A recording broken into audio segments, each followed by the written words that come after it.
I'm very proud of Scary Smash. I'm as proud of it as of anything that I've done for myself. I feel like I did a really great job. Scary Smash started as an animatic. I always do animatics, which are like animated storyboards for any project that I work on. That's a good visual tool for showing to clients and to your crew and saying, this is what I'm gonna do. But also, it's an important part of the process for me because it's where I figure out how I'm gonna shoot the thing. I get to try out different ideas on paper and make mistakes, and oh, that didn't work. I'll just redraw it, which is a lot cheaper than, oh shoot, that didn't work, I need to reshoot it. Dan actually used a combination of photography and After Effects to give motion to these real people. And to me, it's kind of like the perfect blend of the concept of the show, which is this kid imagination, real people, but he's still, the real people are sort of in this imaginary world still, and then everything around them is very colorful and vibrant and fantastic. But then there were a couple moments where it really did need to be live action. For instance, the soldiers are the squat team, which is like the funniest thing in the world, but you also have to see them squat walking to really get all the comedy. And we actually did tests. We shot one as photographs and trying different poses and then animating that to see how it looked. And then one where we shot live action, and it was just, live action is funnier.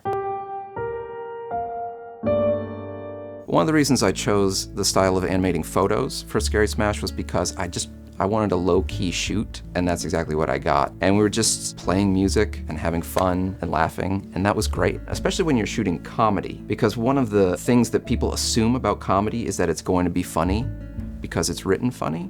But if you aren't laughing while you're shooting it, then it isn't funny. So you have to create an environment where people actually are laughing. The monster in Scary Smash destroys a truck, killing a milkman. He sets people on fire numerous times. He shoots fire, oil, and acidic water from his orifices. He's, a jerk. I knew that if we tried to animate him in a realistic style, it would just be too intense. So I decided to call my friend Evan Larson. Dan contacted me to work on Scary Smash, and originally it was just going to be to do character designs, but eventually he tricked me into being the animator for the project. And I had done some animated pieces before, but they were very clumsy and very, very simple. This was easily the most complicated animation project I've worked on. I could not have done this without Evan, because a lot of it was trial and error. Once you take it from my animatics to a more sort of polished thing, then what's it gonna look like?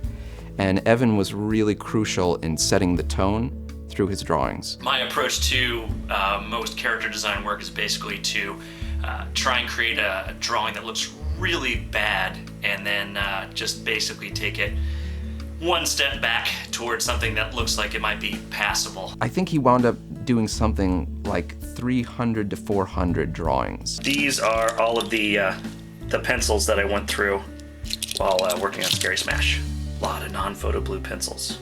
Holy moly. It's all hand-drawn, a lot of handmade sort of textures and things like that. So I think people are first gonna laugh, but then I hope that they take another look at it and see all that, all that went into the working process behind it. A lot of the production design I did just myself because, again, it was trial and error and I didn't really know what I needed. I couldn't just say to somebody, go bring me this and it'll look great, because I didn't know it would look great. So I had to try different things together. I just turned into a texture collecting machine.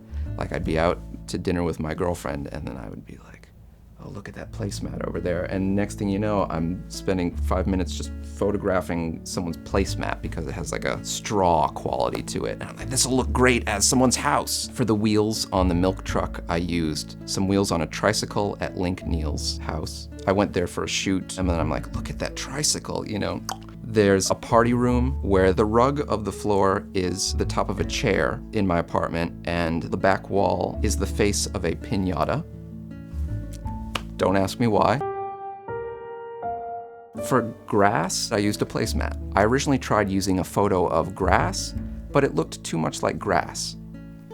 And there's a section where Gerald is jumping through the air and I needed a bunch of lines in the background, so I used this tie.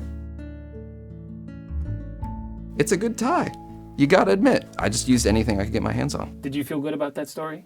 Yes. Yes. I feel like I did accurately capture the story that Brett told. My one regret, though, is that I feel like the tone of his story was different. I think in Brett's mind, it is a legitimately scary story. I think the monster is horrifying, and I think the violence is really violent. That would work for a certain part of our audience, but not the entire audience. So I sort of had to hedge things a bit. I had to make the monster less scary. I had to make the violence less violent. Ultimately, it might not be scary, but hopefully it's still a smash.